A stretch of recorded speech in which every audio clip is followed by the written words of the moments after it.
fourth night of the reading of the Ramāyana at the Sankat Mocham Hanuman Temple. And tonight's chapter is titled Forest Life and the Witch Surpanika.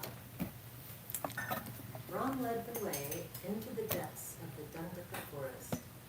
It seemed strangely empty of animals, but filled with a dark, brooding presence. They saw signs of destruction, such as trees stripped of their branches and the remains of animals brutally mutilated. Suddenly from the shadows emerged a huge, deformed creature dressed in tiger skins, dragging behind it several animal carcasses. It pounced on Sita and carried her off. "My name is Virata," it roared, "and I will keep this woman." Ram hesitated at what to do. The demon saw that they were not ordinary ascetics and demanded to know who they were. Ram told him their names and shot 7 arrows into the body of the Virata.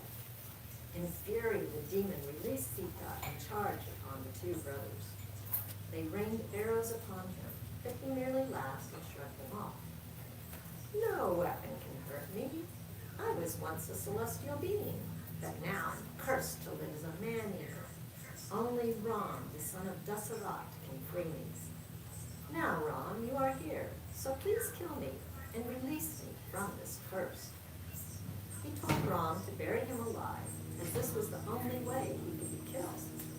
So they dug a deep pit and buried Virata. With his last breath, he murmured, "Forgive me, Lord, I did not recognize you. This forest is a dangerous place. Go to the sage Saravanga on the nearby hill, and he will advise you where you can safely stay." Following Virata's counsel, they made their way to the ashram of Saravanga. As they approached it, they saw a golden chariot, yoked with 4 green horses, hovering in the air above the place. In it sat Indra, king of heaven, but as soon as he saw them, he rose swiftly into the sky. Saravanga came out to greet them, saying, "Indra is here to take me to heaven as a reward for my austerities. But first, I have waited to see you, my lord. I must advise you to see Krishna. Follow the course of the Mandakini River, and you will find his ashram. He will show you your way in the forest. Now, having seen you, I can go to paradise." Then before their eyes, the old sage was transformed into his dazzling youth and was raised up into the heavens. They were about to leave when a throng of sages emerged from the forest to petition Ram. "This region is terrorized by man-eating demons," they cried. "Please fight them, or we will all be killed." Ram promised them his protection. Sita, however, was against fighting. She wanted him to live in the forest without violence. They moved steadily southwest across the Deccan Plateau, coming to Sutikishna's ashram on the peak of a mountain. He advised them to travel through the region, visiting the ashrams of saintly hermits. They did this, and whenever they went, they saw ample fruits and roots, herds of deer, and crystal clear lakes. Continuing westward, they reached the ashram of the sage Agastya. His strength kept that part of the forest free from the demons. He received them with due honor and presented Ram with a set of divine weapons, once used by Vishnu. "Tell us where we should stay," asked Ram. 2 days' walk from here is the beautiful forest of Panchavati," replied the sage, "always full of blossoms and close beside the river Gandavari. There you must defend the sages from the attack of Rakshasas." Agastya's directions were clear and resolved any doubts. Using Vishnu's weapons, Ram must fight to defend the sages. So they journeyed to Panchavati, following the path pointed out to them by Agastya until they reached the foot of the mountain of the Western Ghats. As they entered the region, they encountered a gigantic and terrifying vulture. At first they took it for another demon ready to devour it, until Ram asked her who it was. It replied, "Dear son, I am a friend of your father. My name is Jatayu, and I am a nephew of Garuda, the divine carrier of Vishnu. I will protect Sita from the demons who live here." Ram was grateful for this offer, and together they entered Kashapati. Lakshman built a cottage of earth, bamboo, and thatch for Sita and Ram, and covered its floor with reed matting. As winter set in, a cold, blusterly wind blew, and the woodlands were wrapped in fog. Mist shrouded the river, and elephants shrank from its touch. Still, the brothers and the princess bathed each morning in the cold waters, offered prayers through the mists of the rising sun. One morning, they were surprised to see a strange, misshapen creature, half woman, half monster. Her skin was rough, and her face and body were very ugly. She gazed on Ram, infatuated with his beauty, and speaking with a raspy voice. "Noble creature, who are you, and what are you doing here?" "I am Ram, son of Dasarat," said Ram politely. "This is Lakshman, my younger brother, and here is Sita, my wife. We are here on the command of my father to do penance. Tell me, charming lady of slender limb, who are you and what brings you to our cottage?" "My name is Surpanaka, sister of the demon king Ravana," she replied, her passions inflamed by Ram's gallant words. "I live near here with my two cousins, Kara and Dushan. Ever since I first saw you, I have wanted you. I am not feeble like this ugly Sita. I have strength and passion equal to yours. Let me devour Sita and Lakshman so that we can be alone in the forest." "But I am already married," laughed Ram. "Why don't you choose Lakshman, my younger brother? He is handsome and strong and would make a far better husband for you." Hearing this, Surpanaka turned her amorous attentions upon Lakshman. Come then, Lakshman, I will be your wife, and we will wander through the forest together." "But why should you want me, O beauty of soft complexion," joked Lakshman, "when I am merely the servant of Ram? Better that you become Ram's wife and replace this ugly Sita." Surpanaka's simple brain was confused. She knew only that Sita stood in her way. With eyes like red-hot coals, she rushed at Sita, intent on killing her. "Punish her, Lakshman," cried Ram, catching hold of the hideous monster. In an instant, Lakshman had cut off her ears and her nose, making her roar in agony. The unfortunate creature, splattered in blood, fled deep into the jungle.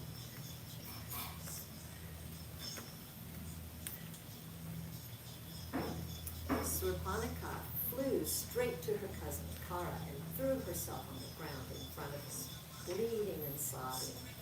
He was shocked to see her condition and said, "My poor cousin, what fool has done this to you?" inviting instant death. Two handsome princes, Ram and Lakshman, dressed as ascetics, are in the forest with a beautiful young girl. Out of jealousy, she made me do this to her. I will not be satisfied until you have killed them all and I have drunk the girl's blood. Kara, in fury, dispatched 14 Rakshasa demons from his personal guard to kill Ram and his companions. Surpanaka led them to the cottage. Seeing them, Ram quickly ordered Lakshman to take Sita away to a safe distance, leaving him to deal with the intruders alone. The Rakshasas charged Ram, hurled spears and clubs, but he cut down their projectiles with 14 gold-tipped arrows. He then shot another 14 beams, killing each of the Rakshasas.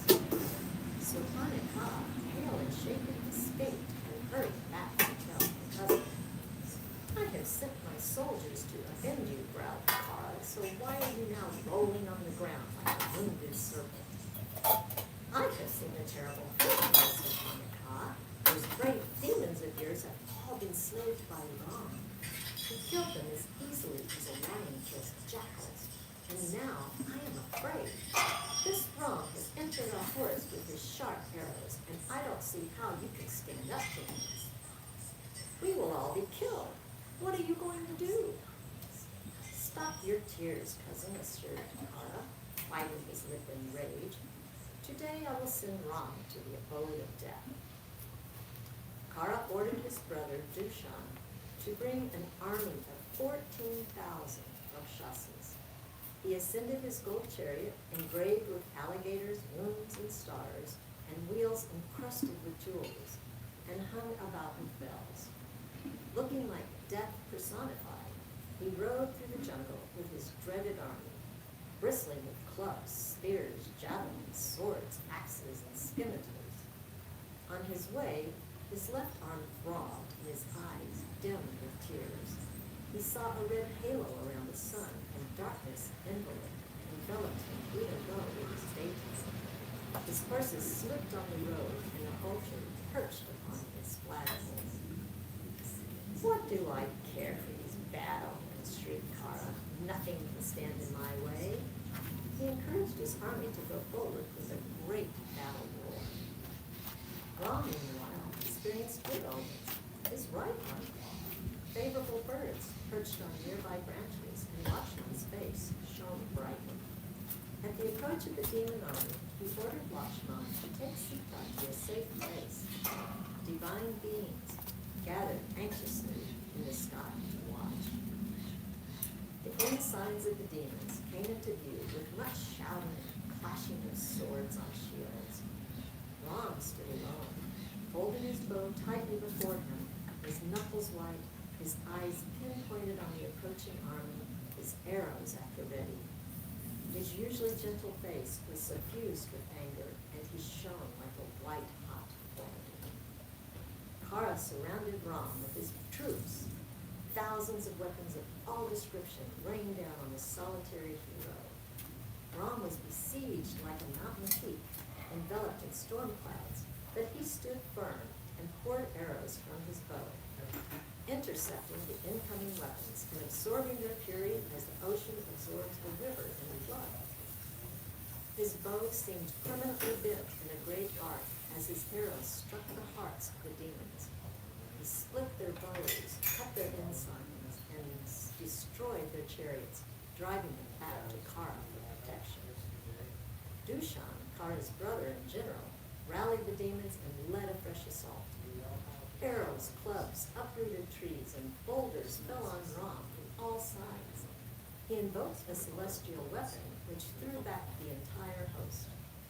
His hands did not appear to move, only to rest on his bowstring.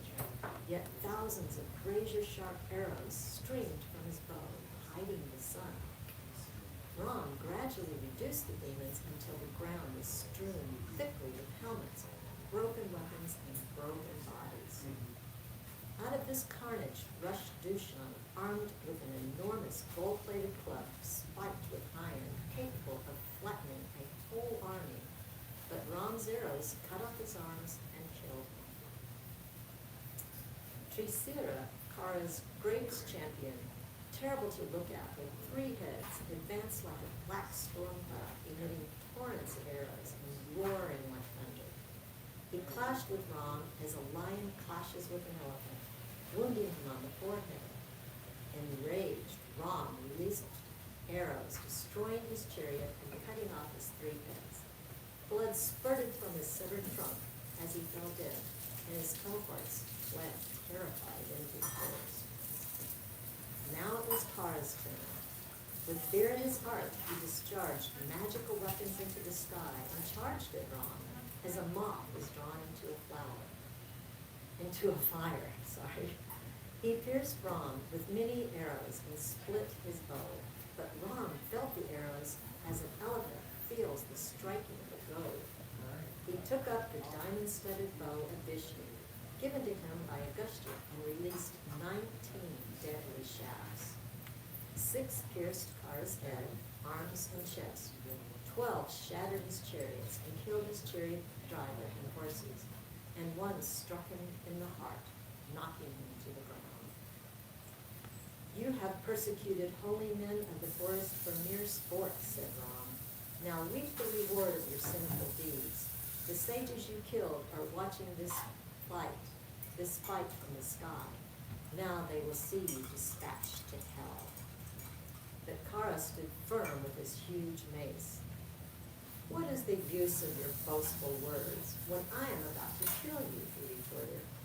I believe in action, not boastful words. You have killed all my soldiers, but now I will wipe away the tears of their relatives. Then he hurled his mace, which blazed with fire and burned the surrounding forest to ashes. As it flew through the air toward him, Ram shattered it into 1,000 fragments with his arrows. The demon uprooted a big tree, whirled it about his head, and threw it at Ram. But Ram's arrows cut the tree to pieces.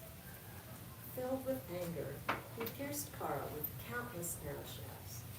Maddened by the smell of his own blood, the demon summoned his last strength to run headlong at Ram. Using a special bow given to him by Agastya and the bow of Vishnu, Ram struck Kara in the chest. The smoking arrow entered the demon's heart with a sound like thunder, killing him instantly. The divine beings in the sky praised Ram and showered him with flowers. Sita emerged from fighting with Lakshmana to embrace him in relief and joy. The forest was safe once more. Evil Ravana. Tin-headed Ravana shifted uneasily on his throne. His 20 arms and broad chest were covered with scars from countless battles with the gods, any of one of which would have killed a lesser being. He listened as Akampana, the sole survivor of Kara's army, told him how a mere man had single-handedly killed his entire garrison in the Dandaka forest. His eyes burned blood red and he hissed like a cobra. Who is this man to risk my wrath? Asked Ravana. He is the glorious Ram, son of Dasarat, replied Akampana. But I shall go myself and destroy him, replied Ravana. I would not advise it, O mighty king, said Akampana. Ram is invincible. His arrows can bring down the very stars from the sky. But he has one weakness. His beautiful wife Sita. Without her, he will lose his will to live. Then I shall carry her off in my chariot, reported Ravana. Mounting his golden chariot, inlaid with jewels and drawn by mules, Ravana flew to his magician friend Marich's distant hermitage. But when Marich heard Ravana's intention, he advised him against it. What fool has advised you to kidnap Sita? He asked. It would be better to drink poison. So for a while, Ravana swallowed his anger and desisted from his plan. Then his sister, Surpanaka, her face scarred, came to him, eager for revenge. I have been disfigured, your territory has been usurped, and 14,000 of your soldiers killed, while you idly enjoy yourself. What kind of ruler are you, she taunted. And again, Ravana's anger was stirred. Tell me of this Ram, he said. What is his strength?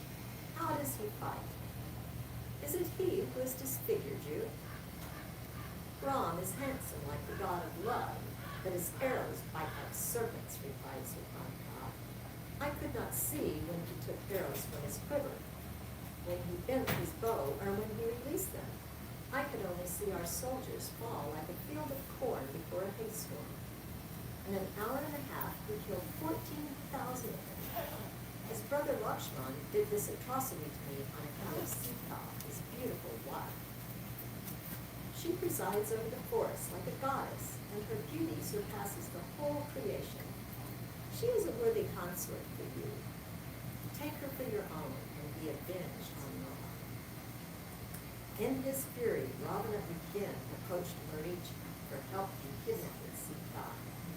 But Marich had his own reasons to fear Rama and tried to dissuade him. You underestimate Ram's strength, he replied, full of dread.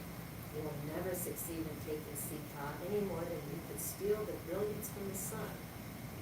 But if somehow you do, Ram will certainly kill you in battle and lay waste the city of Lanka.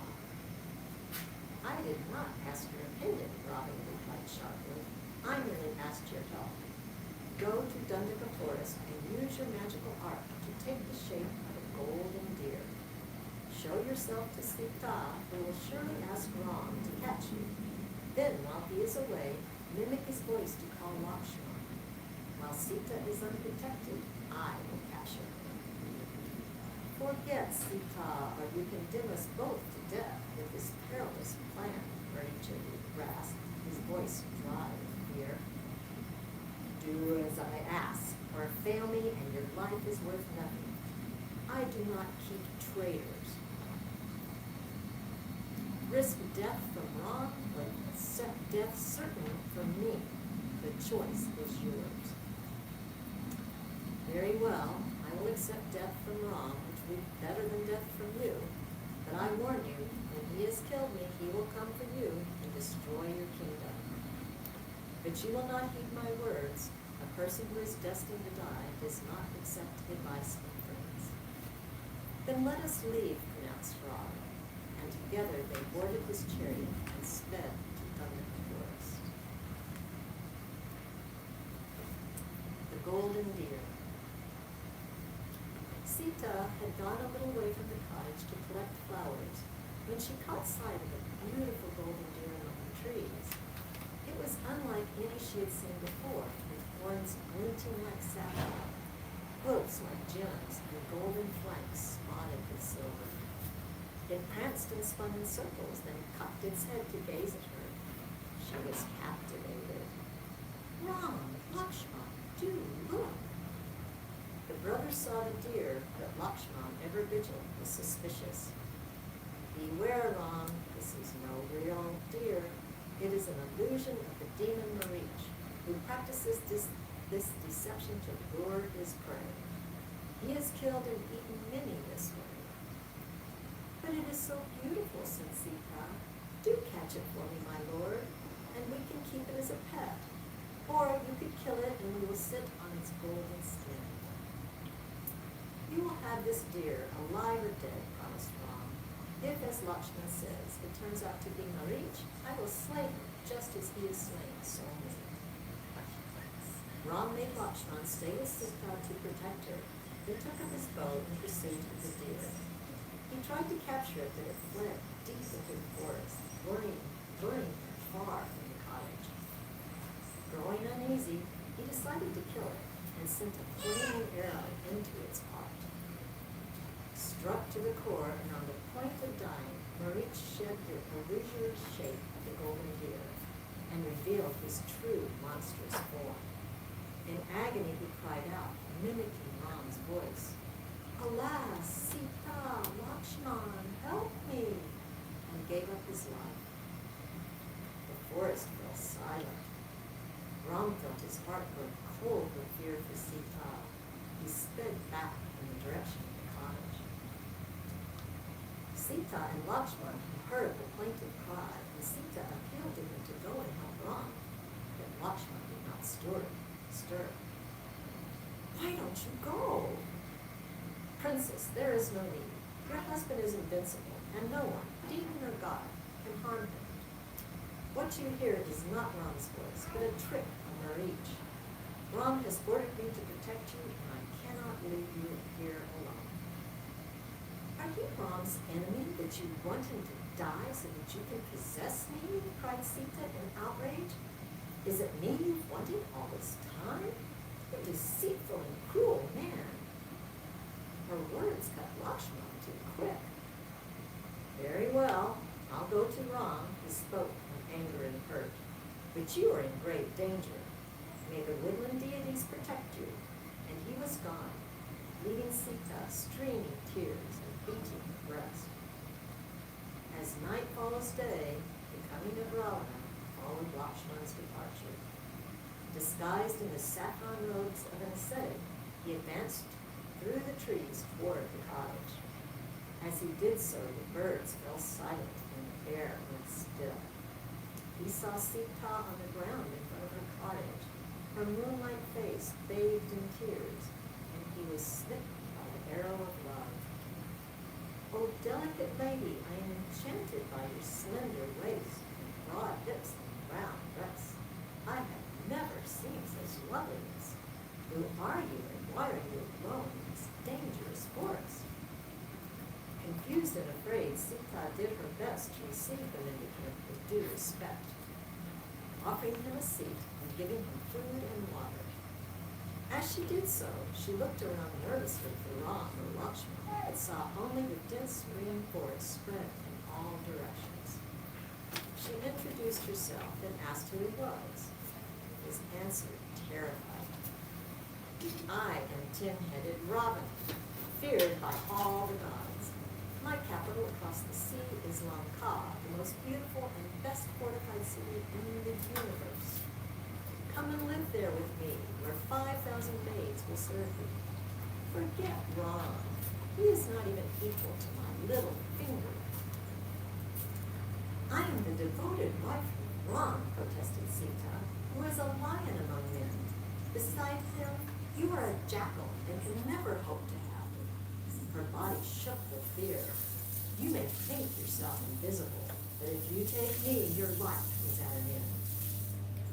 Bristling with anger, Ravana showed his true colossal form, 10 heads, blood-red eyes, and 20 arms, covered in red robes and gold ornaments. Grasping Sita's hair, he dragged her to his golden chariot. Oh, Ram, you do not know what is happening to me, Sita cried, as Ravana's chariot rose into the sky. Oh, trees, rivers, and spirits of the forest, all you animals and birds, please tell my dearest Ram that Sita was carried away by Ravana. All this time, Jatayu slept in a nearby tree. Now the bird awoke to see the tragedy unfolding. He spread his wings and took to the air, warning Ravana. Old as I am, I will kill you as Ram killed your brother. Stay and fight with me, prowler of the night. Ravana turned on Jatayu like one mountain clashing with another and struck him with hundreds of barbed arrows. Jatayu tore at him with his sharp talons and beak, breaking his bow, killing his mules and his chariot driver, and sending his chariot crashing to the ground. Ravana held Sita tightly as he fell to the ground. Then leaving her, he rose once more into the sky by mystic power alone.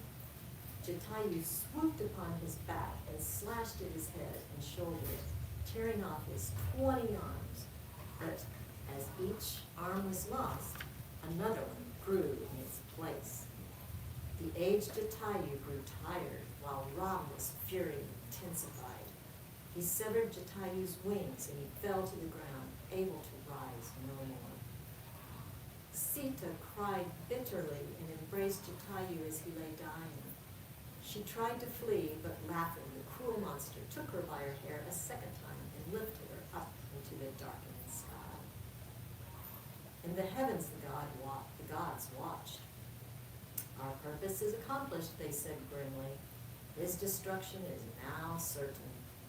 Nothing can save him from the wrath of Ram. Ravana carried Sita through the air to Lanka, like a cloud flashing with lightning. You shameless creature, she cried. My Lord will pursue you to the ends of the earth, and once he has found you, your life will not last 1 hour. You are caught in the noose of death. As Ravana's shadow sped over the forest, Sita spied far below 5 great monkey chiefs seated on a mountain peak. She tied her jewels in a silk wrapper and threw them down unnoticed by Ravana. The monkey chiefs received the jewels and looked up with unwinking eyes. They saw Sita, her face wet with tears, cursing through the air in the grip of Ravana. Unaware that he had been singing, the evil monster flew on to Lanka, carrying in his arms his own death in the form of Sita. The empty cottage. Ram had gone further from the cottage than he intended. As he hurried back, Deep in the jungle behind him, a jackal gave forth a lonely howl, sending a shiver down his spine. He knew the Rakshasas would want revenge for the terrible defeat he had inflicted on them. Now, with Maricha's trick unmasked, he feared the worst. How could he have been fooled so easily? His only hope was that Lakshman had not been taken in by Maricha's false cry for help, and he had stayed with Sita. Yet his worst fears were confirmed when he met Lakshman coming along the other way, his face ashen. "Where is Sita?" Ram called out in dismay. "I fear that some demon will have carried her away or killed her. Lakshman." Realizing his mistake, Lakshman remained silent. "Where is she who shared my sufferings with me all this time?" Ram continued. "Is she still alive? If not, I shall die." Racing through the undergrowth, scratched and bruised, they came to the cottage. All was empty and silent, mats and eating utensils in disarray. The only sound was the trees creaking in the wind. "Why did you leave her?" cried Ram. Lakshman sorrowfully tried to explain what had happened. "You should not have taken a woman's harsh words so seriously," Ram reproached, then pondered. "Perhaps she has gone to the river to fetch water or to gather flowers." They looked in her favorite places, but could not find her. Running here and there like a madman, Ram scoured the forest, calling out to the trees and the animals. "Trees, did my dear Sita come to you gathering flowers? Deer, did she pass this way? Tigers, did you see her moonlight face?" He imagined he saw her before him. "Why are you running away from me, my darling? Wait, come back." He returned to the empty cottage and called out, "Come out now, sweetheart, do not jest. I know you're hiding. Please do not leave me. I cannot live without you." "Don't give in to this madness, brother," said Lakshman. "We must try to find her. She may have wandered off, so we shall search the mountains, caves, rivers, and forests." But although they searched long, no trace of Sita could be found. Lakshman tried his best to console his brother, but Ram cried bitter tears. "How will I ever be able to return to Ayodhya without Sita? Lakshman, you must go back and tell her that without Sita, I could not live. Tell Bharat to take the throne and rule the earth. My sinful deeds and past births have now caught up with me. She has been taken by cruel demons who even now drink her blood. To think that she used to sit here on this rock with me. I can hear her laughter still. Oh, wind god, you know everything. Did you see which way she went?" "Please take heart," reassured Lakshman. "It's no good crying like this, Ram. We must find Sita, not simply cry for her." But Ram was lost in an ocean of grief and could not heed him. Ram asked the deer for news of Sita, whereupon they all looked up to the sky and turned their heads south, walking slowly in that direction, looking first to the sky and then to the ground. Lakshman read their movements and called Ram to follow. Soon they found signs of Sita's abduction, flowers from her hair scattered on the ground, huge Rakshasa footprints beside them, and Sita's footprints running away, then the shattered remains of a golden chariot with quivers and a broken bow encrusted with gems lying close by. Then they found evidence of a fierce fight with drops of blood strewn about. Nearby they found the gigantic crushed bodies of mules and a dead charioteer still grasping his reins and whip. "Where is she?" shouted Ram angrily, his eyes burning and his lips trembling. "If the gods do not return her, I will throw them from heaven and annihilate the earth with my arrows." Unable to bear Ram's agony, Lakshman stood before him with joined hands. "My lord, you are not yourself. I know you to be mild like the moon and patient like the earth. come back to your true self. With me as your companion and sages as your helpers, you will find Sita. We will search the oceans and rivers, forests and mountains until we find her. We will leave no place untouched. If after that we do not find her, then you may annihilate the worlds. Take heart. Everyone in this world must accept sorrow and pain and learn to overcome them. You are strong enough to be steady in the face of this calamity. Show your true qualities and awaken your wisdom. Let us take decisive action. Ram accepted his younger brother's good instruction. Controlling his anger and leaning on his mighty bow, he recovered himself.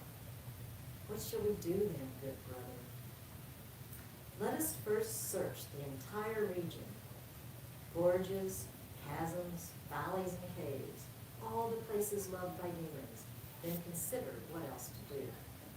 They set off, bows in hands. Almost immediately, they found Jatayu.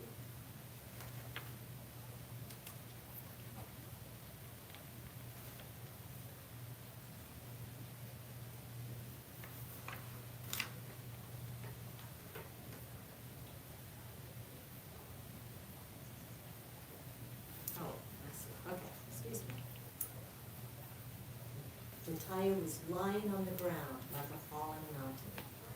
Ram took him for a demon and was about to finish him with an arrow when he heard him murmur, "Oh child, the lady you seek was carried off by a great Rakshasa, along with my life.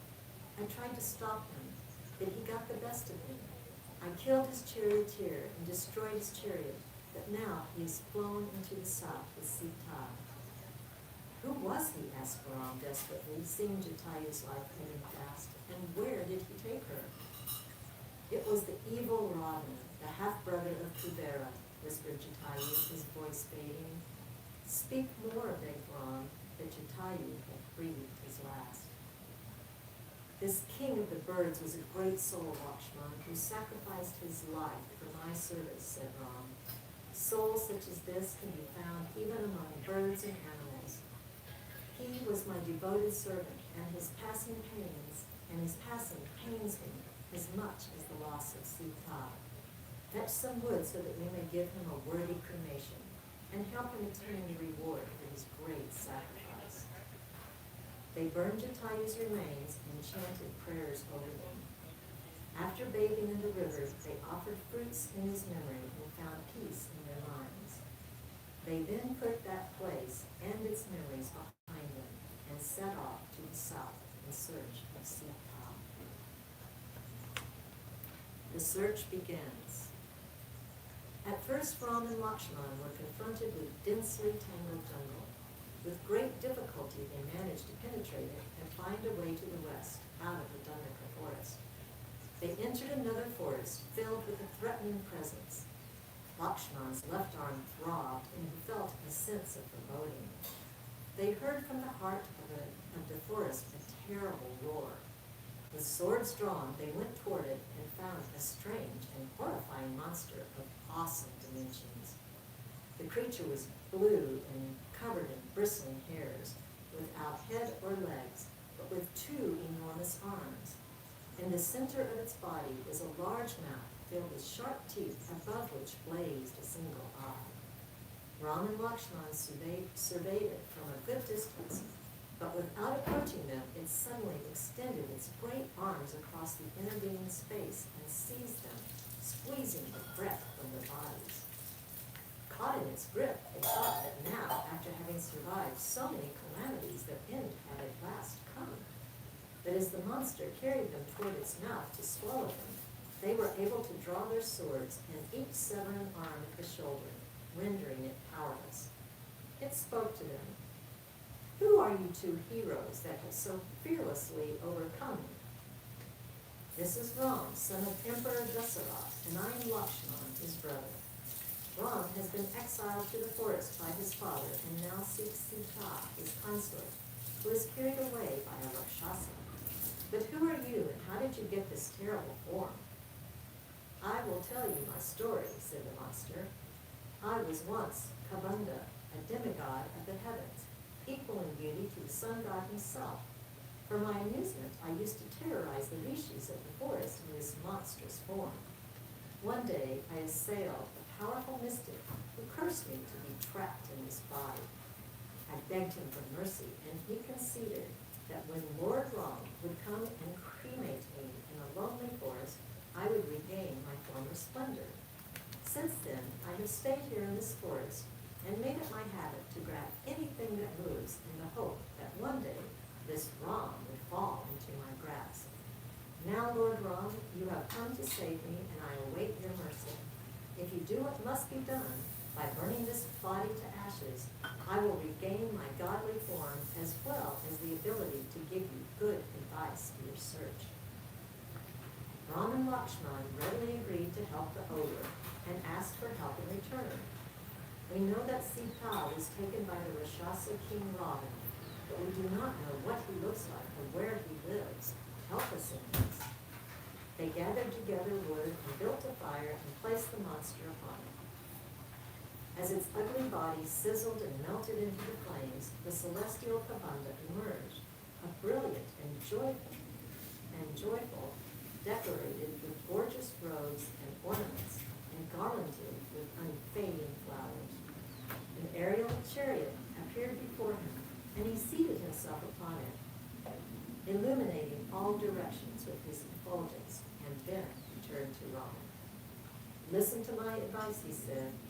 It is said that a person suffering misfortune should make alliance with another suffering a similar misfortune. There is a monkey chief called Sugriva, who was cast out of his kingdom by his brother Bali.